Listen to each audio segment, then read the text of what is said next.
Story time! Kanina may bumili ng presto.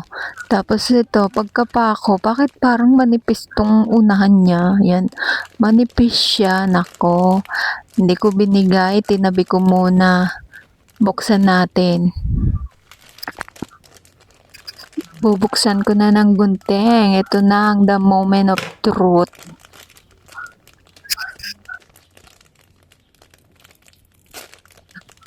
Ayun ang sinasabi sa hula.